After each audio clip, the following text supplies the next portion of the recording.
복음이라고 하는 것이 무엇일까요? 복음은 한마디로 정의 내리면 구원의 이야기라고 할 수 있을 겁니다. 생명을 주는 말씀이라는 거예요. 그러니까 그 말은 지금 우리가 복음에게 필요하다는 것을 통해서 우리 자신의 현 상황을 다시 한번 생각해 보게 만들죠.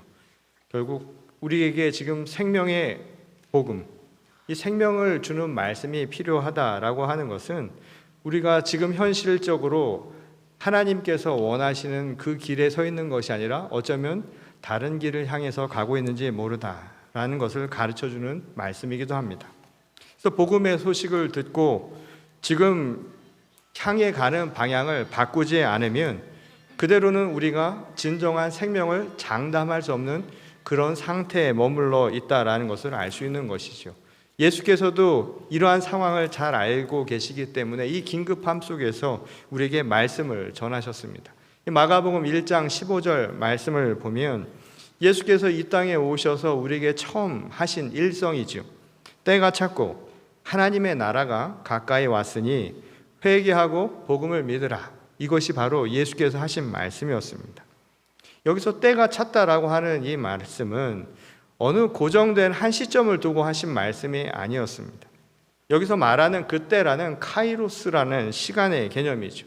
그러니까 우리가 생각하듯 시계의 시간이 흘러가듯 기계적으로 움직이는 그런 시간을 뜻하는 것이 아니라 주의 공정에서의 한 날이 다른 어떤 곳에서의 첫날보다 좋았더라, 낫다라고 하는 바로 주관적 의미를 나타내는 시간이라고 할 수 있다는 겁니다. 그런 의미에서 예수님이 지금 복음 선포를 통해 하신 말씀은 일정한 시간이 되었기 때문에 지금이 언제이기 때문에 우리가 회개하고 복음을 믿어야 한다라는 그런 의미라기보다는 오히려 회개하고 복음을 믿을 때 하나님의 나라가 우리에게 가까이 다가올 수 있을 것이라는 이야기를 뜻하는 말일 수도 있다는 거예요. 그래서 예수께서는 계속해서 회개라고 하는 이야기를 우리에게 강조하고 계시죠. 그것은 하나님의 나라가 가까이 오는 것을 기다리는 수동적 입장에 머물러 있지 말고 한 걸음 더 하나님의 나라로 향해 가라는 적극적인 신앙을 우리에게 가르쳐주는 말씀이기도 한 것이었습니다. 우리가 회개를 한다라고 하는 것은 결국 방향을 바꾸는 것을 의미하죠. 우리가 시선을 바꾸면 분명 다른 것이 보일 겁니다. 우리가 죽음의 길을 향해 가고 있을 때 회개하고 시선을 바꾸면 분명 저 어딘가에서 생명의 길이 보이겠죠. 빛이 보일 것입니다. 그런데 우두커니 그것만 보고 서 있으라는 의미는 아니라는 거예요. 회개는 돌아서서 생명의 길로 향해 가는 것, 바로 그 적극적인 모습이 될 때 완성이 될 수 있다는 것입니다. 오늘 이 공간에서 저기 엑시트라고 쓰여있는 저 불빛만 봐서 그치는 것이 아니라는 거예요.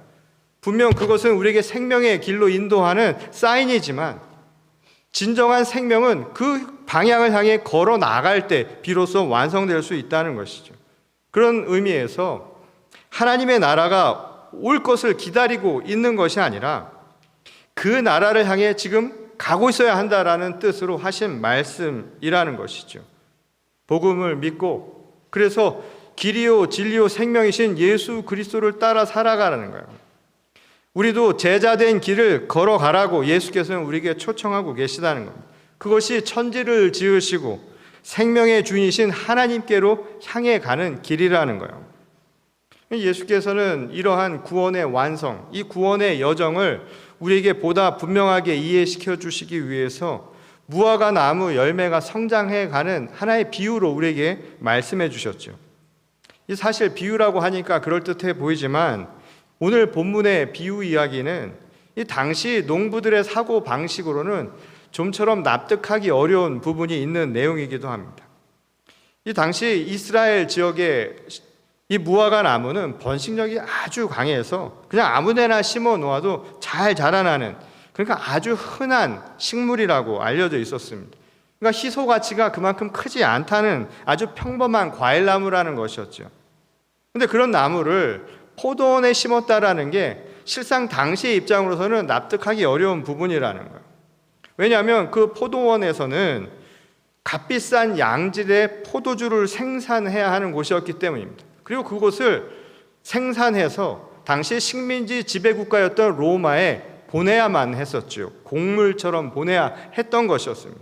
그러니까 무화과 나무를 그 소중한 포도원 그곳에 심어서 심혈을 기울일 필요가 사실상 없었던 거예요. 그러니까 농부의 입장으로 이 이야기를 듣는다면 비현실적인 비유가 될 수 있기도 하는 대목이라는 겁니다. 게다가 3년이라는 세월을 투자를 하고 또 나머지 3년 동안 자라나지 않았다라는 것. 그래서 7년이 지나도록 무화과 나무가 아무 열매를 맺지도 못한 채 그 포도원에 그냥 남겨져 있으니 이건 정말 쓸모없는 짓이라고 생각해도 무리가 아닐 듯한 내용이라는 거예요. 그때까지 기다려준 주인도 그렇고 더 한 번 기회를 달라고 했던 이 포도원 지기의 그 상황도 현실적으로는 존재하기 어려운 캐릭터라는 것이었습니다. 그럼에도 불구하고 예수께서 이처럼 비현실적인 비유를 통해서 이 이야기를 하신 까닭은 우리가 살아가는 현실의 모습과 너무나 닮아있기 때문이라는 거예요. 말하자면 우리가 살아가는 현실의 삶도 실상 비현실적이기는 마찬가지라는 거예요. 모순적이라는 뜻입니다.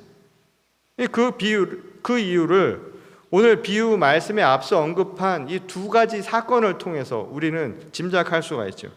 사실 예수께서 무화과 나무의 비유를 하신 것도 앞에서 언급된 두 사건과 아주 긴밀한 연관성이 있기 때문이기도 했습니다. 그 두 사건이라고 한 것은 갈릴리 출신의 유대인들이 학살된 사건 그 하나와 또 다른 하나는 실로암 망대가 무너져서 18명의 희생자가 발생한 그 사건을 일컫는 말이었죠. 이 당시 갈릴리 출신 유대인들은 로마의 식민지 지배에 대해 아주 극렬하게 저항했던 것으로 잘 알려져 있었습니다. 일부의 역사 기록에 의하면 아마 계획적으로 의도한 것인지는 불확실하지만 성지 순례차 예루살렘에 이 갈릴리 사람들이 모여 있다가 아마 폭동을 일으켰던 것으로 보입니다. 그리고 이것을 로마군이 무력 진압하면서 수많은 사상자가 나왔던 것으로 보여요. 그때 당시 로마의 총독이었던 빌라도는 잔혹하게 그들의 피를 성전 제단에 바치려던 제물의 피와 섞어서 당시 많은 유대인들로부터 공분을 샀던 사건으로 기록되어 있습니다. 그에 비해 실로암 망대가 무너져서 18명의 희생자가 발생한 이 사건은 말 그대로 사고사라고 할 수가 있죠. 그것이 사람의 실수에 의한 인재였는지 아니면 자연적으로 발생한 재해인지는 분명하게 나와 있지 않습니다. 다만 성경을 통해서 우리가 알 수 있는 대목은 당시 이것을 향한 사람들의 판단과 생각이라는 거예요. 많은 사람들은 이러한 재앙의 이유를 죄라고 하는 개념에서 찾았다는 것이죠. 지금도 그렇지만 이 원인을 명확하게 파악하기 힘든 문제조차 사람들은 이건 뭔가 문제가 있는 것 아닌가 이런 편견을 가지고 추론하는 경향이 강하죠. 뭔가 문제가 있을 것이다 라는 생각이 있다는 거예요. 그래서 어떻게든 인과관계를 맺으려고 하는 것이 우리들의 사고 습성 가운데 하나라는 겁니다. 옛날 이 왕조실록을 보면 그래서 가뭄이 나면 그것이 다 왕의 부덕이라고 생각을 했습니다. 사실상 가뭄과 왕의 부덕과는 크게 연관성이 없죠. 그렇게 생각하니까 그렇게 보일 뿐이라는 거예요. 오늘날도 이 나라에 근심이 있거나 또는 자연재해가 발생을 할 때는 이 정치 지도자에 대해서 사람들이 문제를 삼을 때가 있습니다. 근데 실상 생각해 보면 그렇게 원해서 생긴 일이 아니기 때문에 직접적인 연관성을 맺기가 굉장히 어려운 법이죠. 몇 해 전에 이 전 교회에서 이 청년 중 노처녀였던 한 청년이 저에게 찾아와서 저를 나무라는 거예요. 이 자신이 시집을 못 가는 게 다 목사님 탓이라는 거예요. 목사님의 기도가 부족해서 그렇다고 저에게 이야기를 하는 겁니다. 또 생각을 해보니까 또 그런 것 같아서 저는 기도를 열심히 했는데 그 다음에도 시집을 못 갔더니 또 똑같은 얘기를 하는 거예요. 그래서 저는 그렇게 얘기했습니다. 너도 양심 있으면 거울 좀 봐라. 우리가 같이 자기 자신을 되돌아볼 수 있는 그 마음을 먼저 가지라고 제가 한 이야기였습니다. 제가 어릴 때 이 컴플렉스 중에 하나가 뭐였냐면 이 피부가 까만 거였어요. 저는 타서 그런 게 아니라 원래 이렇게 좀 검은 편입니다. 근데 저희 두 부모님은 둘 다 하얗세요. 그래서 저는 늘 그래서 다리 밑에서 주워왔다고 하면 그 말이 진짜인 줄 알았는데, 이제 이거 왜 이렇게 까맣게 태어났을까? 저희 어머니가 어느 날 저에게 그런 이야기를 하시는 거예요. 너희 아버지 때문에 그렇다는 거예요. 그래서 왜 저희 아버지 때문에 그러냐고 물었더니 저를 임신했을 때 먹고 싶은 것이 있었습니다. 짬뽕이 그렇게 먹고 싶었다는 거예요. 근데 그 짬뽕을 안 사주어서 속이 까맣게 타서 그랬다는 거예요. 그래서 제 얼굴이 까맣다는 겁니다. 이 말도 안 되는 이야기 같지만 이 비현실적인 사고들을 우리는 나름대로 하며 살아가고 있다라는 거예요. 모든 현상을 인과응보의 관점에서 우리가 생각하기 때문인 겁니다. 그러니까 분명하게 특정할 수는 없더라도 모든 결과에는 반드시 그와 연관된 어떠한 이유가 있을 것이라는 편견이 만들어낸 결과이죠. 그러니 큰 재난과 재앙으로 희생된 사람들에게도 우리는 알 수 없지만 그 무언가 죄라고 할 만한 이유가 있을 것이라고 사람들은 어림짐작하고 있었다는 거예요. 이 표면적으로만 보면 오늘 예수님도 여타의 사람들과 똑같이 이 재앙의 이유를 죄와 연결해서 생각하고 계신 것은 아닌가 싶을 만한 이야기가 나오죠. 너희도 만일 회개하지 아니하면 이라는 이 말씀을 반복해서 하신 것을 보면 당연히 예수님도 모든 문제의 근원을 죄에서 찾은 것이 아닌가 이런 오해를 할 수 있다는 것입니다. 그런데 그렇다고 해서 예수님도 다른 사람들이 이야기하는 것처럼 인과응보의 관점에서 말씀하신 것이라고 단정해서는 안 된다는 거예요. 그것은 상식적으로만 생각해봐도 알 수 있는 일입니다. 여러분 생각을 해보세요. 불행한 일을 피한 사람들이라고 해서 모두가 다 회개한 사람들이라고 이야기할 수 있나요? 그렇지 않다는 것을 우리는 너무나 잘 압니다. 적어도 현실의 삶에서 회개라고 하는 것과 이러한 종류의 불행한 사건이 직접적인 연관성이 있다라고 단언하기는 그래서 어렵다는 거예요.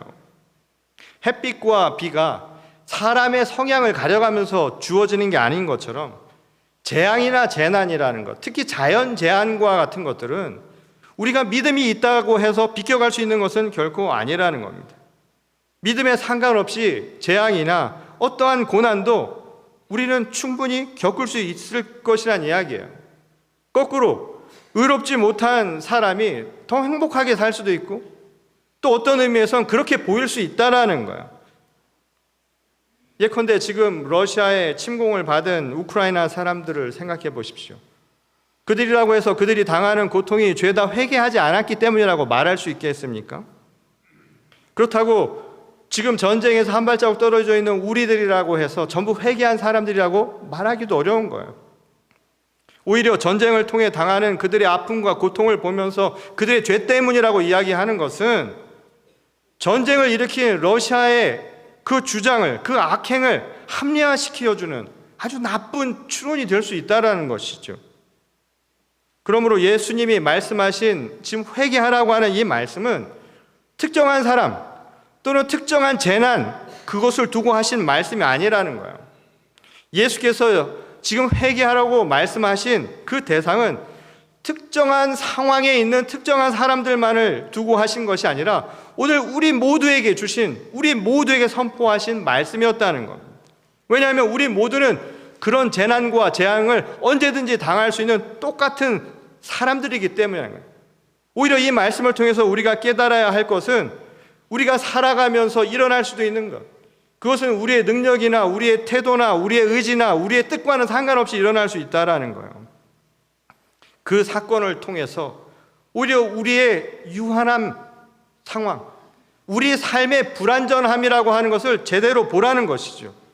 그것이 바로 우리가 살아가는 현실의 모습이라는 거예요. 우리가 살아가는 현실이 제대로 되어 있는 것처럼 보이지만 그렇지 않다는 것을 깨닫는 것, 이게 중요한 부분이라고 예수께서는 말씀하셨다는 겁니다. 이 현실은 우리 생각만 가지고 잘 되지 않죠. 우리가 잘못된 것을 바로잡으려고 해도 마음대로 되지 않는 게 바로 세상이라는 거예요.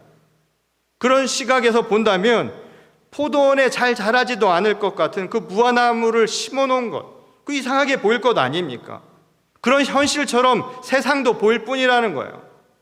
왜 우리 마음대로 움직일 수도 없는 이 무화나무가 여기 있느냐라고, 왜 제 피부가 이렇게 까맣게 됐느냐고 묻는 것처럼 우리 삶에 알 수 없는 현실이라고 하는 것들은 반드시 있기 마련이라는 겁니다. 그것은 전도서 기자의 고백을 통해서도 알 수 있는 대목이죠.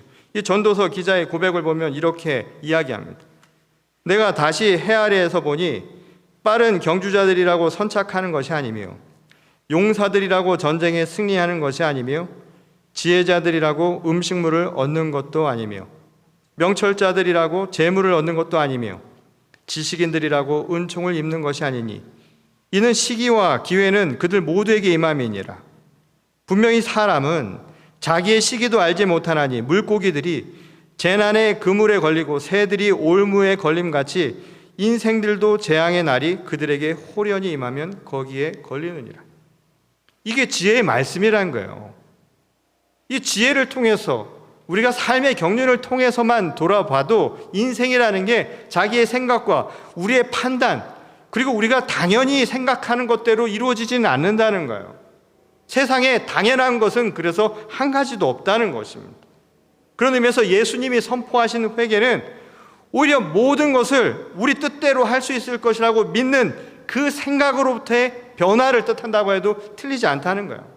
다시 말해서 우리 생각대로 되지 않는 현실을 직시하는 것, 이게 회개의 또 다른 말이라는 거예요.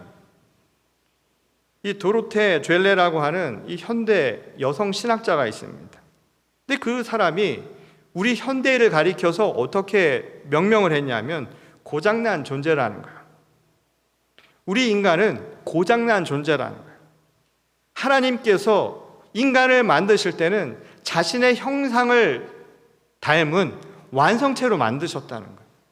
근데 어느샌가부터 인간은 완성된 존재로 살아가는 것이 아니라 고장난 존재로 살아가게 되었다는 거예요. 그 결과가 하나님 보시기에 좋았더라고 말씀하셨던, 다시 말해서 그 좋았다는 것은 조화로운 것을 의미하는 것이고, 그 조화롭다라고 하는 것은 완전한 것을 의미한 것이죠. 완전한 세상도 고장난 세상이 되어버렸다는 거예요. 불완전한 상태가 되어버렸다는 겁니다. 그래서 예수님이 지금 회개하라고 자꾸 얘기하신 말씀은 바로 이것을 두고 하신 말씀이었다는 거예요. 우리의 현실, 고장난 존재가 되어버린 우리 자신을 보고 고장난 현실이 되어버린 바로 우리의 삶을 직시하라는 것, 이게 바로 회개의 진정한 의미라는 거예요. 그러므로 우리가 하나님의 말씀으로 다시 돌아가지 않는 한, 하나님의 형상을 닮아가지 않는 한, 오늘 우리들의 삶은 모순에서 벗어나기가 어렵다는 겁니다. 그러니 무화과 나무가 포도원에 있는 것처럼 우리는 왜 거기 있는지 모르는 현실을 맞이할 수밖에 없는 모순적인 삶을 살 수밖에 없다는 거예요. 그런 의미에서 오늘 이사야는 우리가 돌아가야 할, 우리가 닮아가야 할 완전한 세상의 모습, 곧 하나님의 나라를 예시하는 그 모습을 우리에게 가르쳐주고 있죠. 오늘 구약의 본문 1절에 보면 이사야가 이렇게 이야기합니다. 너희 모든 목마른 자들아 물로 나아오라. 돈 없는 자도 오라. 너희는 와서 사 먹되 돈 없이 값 없이 와서 포도주와 젖을 사라. 이 말은 오늘 우리가 현실에선 좀처럼 찾아보기 어려운 모습 아닙니까? 현실의 삶이라고 하는 것은 이익을 목적으로 하죠. 그 이익이라는 게 단순히 물질적인 이익만이 아니에요. 나에게 도움이 된다라고 생각하는 것도 포함되는 이야기입니다. 우리는 이익을 남기지 않는 장사를 하지 않습니다. 내게 이익이 되지 않는 일은 가급적 하지 않으려고 해요. 그것은 사람들의 관계에서도 나타나지요. 내게 조금이라도 도움이 되지 않는다고 한다면 사람은 관계를 지속하기가 어렵습니다. 그것은 사랑하는 관계도 마찬가지예요. 오늘날 현대식 사랑이라는 것은 감정에 충만한 것이죠. 감정에 충실한 사랑이라고 하는 것은 우리를 속이기 십상인 거예요. 그러니 우리는 항상 사랑의 상처를 받지 않습니까? 왜? 내가 원하는 만큼 채워지지 않는다고 생각하기 때문에, 준 것만큼 돌려받지 못하거나 내가 바라는 만큼 내가 받지 못한다고 생각한다면 사람은 실망하기 마련이라는 거예요. 그게 세상의 방식이라는 거예요. 말하자면 시장 원리와 같이 주고받는 게 오늘 우리 현실에 아주 당연한 것처럼 여겨지는 모습이 되었다는 겁니다. 그런데 오늘 이사야는 이야기하죠. 그게 당연한 게 아니라고. 하나님의 나라는 그와 전혀 다른 방식으로 운영된다는 거예요. 돈 없이도 목마름을 해결할 수 있다는 거예요. 먹을 것을 얻을 수 있는 새로운 세상이라는 거예요. 물론 목마름을 해결하고 그리고 배고픔을 해결하는 것도 필요한 이들에게는 구원이 맞지요. 그런데 그것이 완전한 구원을 의미하는 것도 아닙니다. 여기서 이사야가 이야기한 진정한 구원은 우리의 영혼을 채우는 것이어야 하죠. 여러분, 우리가 아무리 배가 불러도 우리의 영혼이 채워지지 않으면 인간은 항상 무너지기 마련이라는 거예요. 그러니까 진정한 구원은 그냥 먹고 마시고 입는 것에서 그치는 것이 아니라 우리의 영혼이 충만할 때 이루어지는 사건이라는 겁니다. 그래서 이사야가 이야기하기를 먹고 마시고 입으라고 이야기를 안 해요. 들으라고 이야기하는 겁니다. 왜냐하면 우리를 채우는 것, 우리를 완전케 하는 것은 들어야 된다는 거예요. 오늘 우리가 들어야 할 게 무엇인가요? 바로 복음이라는 거예요. 여러분, 복음을 들어야 한다는 거예요. 복음만이 우리의 영을 채우는 원천이라고 이야기한 겁니다. 그런 현실임에도 불구하고 우리의 현실은 그렇지 못하다는 거예요. 우리가 당연하게 여기는 현실의 모습은 어떤가요? 무엇을 먹고 마시고 입을까? 이것을 궁리하는 삶을 살아가고 있다는 거예요. 그래서 완전한 포도원 같아야 할 세상이 갑자기 난데없이 무화과 나무가 자라는 것과 같은 비현실적인 상황이 벌어지고 있게 되었다는 거예요. 이것은 하나님의 뜻에서 멀어진 고장난 존재가 되어버린 우리의 모습이고 그들을 통해서 만들어진 고장난 현실의 모습이 아닐 수 없다는 거예요. 고장난 기계처럼. 그래서 끊임없이 우리는 끝간데 없이 하나님의 말씀에서 벗어난 현실을 살아가고 있다는 겁니다. 그래서 의로운 사람의 눈에는 왜 이토록 말도 안 되는 일이 벌어질까 말이죠. 왜 이런 상황이 벌어지도록 하나님은 무화과나무를 이곳에 세워두듯이 우리에게 이런 억울함을 가져다주고 왜 이러한 불공정을 가져다주고 왜 불의가 일어나는지 이런 질문을 하게 만든다는 거예요. 예수께서 오늘 이 비유를 통해서 우리에게 그럼에도 불구하고 확답을 주시지 않았습니다. 오늘 비유의 말씀은 그에 대한 대답을 다른 방식으로 주셨죠. 바로 오늘 우리가 누구인가를 다시 한번 이야기한 겁니다. 그리고 지금 우리가 어떻게 살아야 하는가에 대한 해답을 주신 거예요. 말하자면 열린 결말을 주신 것이었습니다. 앞으로 1년 뒤에 어떤 결과를 맺게 될지 그것은 이제 우리 남아있는 자의 몫일 뿐이라는 거예요. 그러니 지금 우리가 살고 있는 이 시간, 이것은 유예된 시간일 뿐이라는 겁니다. 그것도 그냥 유예된 것이 아니라 조건이 있는 유예라는 거예요. 그 조건은 생명의 열매를 맺는 조건입니다. 생명이 자라날 수 있도록 환경을 만드는 것, 그게 그 시간, 유예된 시간 속에서 유일하게 우리에게 주어진 목적이라는 거예요. 그 시간을 준 이유라는 거예요. 그래서 정의로운 세상을 만들고 평화로운 세상을 만들고 서로 사랑하며 살아가는 것, 그것이 지극히 당연한 일이 되었다는 겁니다. 그래서 우리가 누구인가? 그에 대한 해답을 준 거예요. 오늘 우리들의 삶이 어디로 가는가? 알 수는 없지만 우리에게 분명한 사실은 우리에게 주어진 삶은 유예된 시간이라는 거예요. 그것도 그냥 유예가 된 것이 아니라 분명한 목적을 가진 시간이라는 겁니다. 그러니 우리가 어디로 가는지 모를지라도 우리에겐 분명한 것이 생겼죠. 오늘 왜 사는가? 어떻게 사느냐를 알게 되었기 때문입니다. 우리는 하나님의 뜻을 따라서 오늘을 사는 거예요. 오늘 이 시간은 유예된 시간입니다. 그러니 내 삶은 하나님의 말씀을 실천하는 삶이 되어야 한다는 거예요. 생명의 진리가 되어주시고 생명으로 향하는 길이 되어주신 그리스도 예수를 닮아서 우리도 따라가는 삶이 되어야 한다는 것이죠. 그래서 우리에게 주어진 시간은 그저 흘러가는 기계적인 시간이 결코 아니라는 거예요. 오늘 우리들에게 주어진 시간은 그래서 의미를 가진 카이로스적인 시간만 있게 된다는 것입니다. 막연히 서서 기다리는 것이 아니라, 그래서 우리가 만들어가는 시간을 우리가 살아가는 거예요. 우리는 시간을 만들어가는 사람이어야 한다는 겁니다. 그래서 하나님의 나라는 오기를 기다리는 것이 아니라 지금 우리가 함께 만들어가야 할 세상이라는 거예요. 그런 의미에서 오늘 예수께서 우리에게 하신 말씀, 회개하라, 그것은 다른 게 아닙니다. 오늘 우리들에게 주어진 이 시간, 유예된 시간이라는 것을 깨달으라는 거예요. 그래서 그 목적을 알고 오늘 왜 사는지, 어떻게 살아야 하는지 그 삶의 진리를 재확인하고 오늘 하루하루 한 순간순간을 의미 있게 만들며 살아가라고 우리에게 가르쳐 주신 말씀인 것입니다. 바라기는 오늘 이 시대에 함께 살아가는 우리들이 이 유예된 시간을 의미 있게 만들어가기를 소원합니다. 정말 한순간순간이 얼마나 소중한지 몰라요.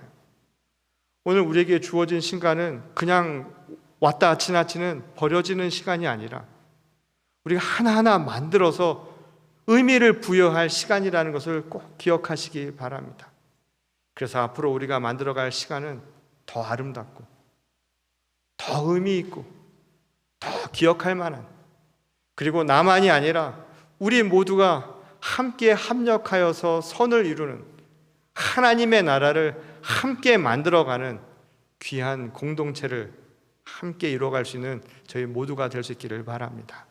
그것을 위해 오늘 이 시간, 유예된 시간 속에 주어진 자신의 삶을 다시 한번 되돌아보며 오늘 결단하고 돌아가는 저와 여러분 모두가 될 수 있기를 주님의 이름으로 간절히 축원합니다. 우리 다 같이 기도하겠습니다. 하나님, 고장난 듯 보이는 삶을 우리가 살아가고 있습니다. 그럼에도 불구하고 그것이 당연한 것처럼 생각하며 지금까지 살아왔습니다. 무엇을 먹을까 마실까 입을까를 생각하느라고 그것이 잘못된 길을 가는지도 모르고 살았습니다. 오늘 회개하라는 주님의 말씀을 들었으니 이제 생명의 길을 향해 눈을 돌리게 하시고 이제 우리에게 주어진 시간이 유예된 시간이라는 것을 깨달았으니 그 믿음으로 오늘도 하나님의 나라를 향해 성큼성큼 한 걸음 한 걸음 내디디며 나가는 주의 거룩한 성도들이 되게 하여 주시옵소서. 아름답고 공정하고 정의로운 세상, 또 화해와 평화가 넘쳐나는 세상을 함께 만들어가서 하나님 보시기에 정말 아름답고 조화로운 세상, 그리고 하나님께서 기뻐하시는 그런 세상을 함께 만들어가는 저희 모두가 되게 하여 주시옵소서. 이 시간 믿음으로 고백하고 결단한 주의 거룩한 성도들에게 하나님께서 크신 은총 내려주시기를 간절히 소원하며 살아계신 우리 주 예수 그리스도의 이름으로 간절히 기도드렸습니다. 아멘.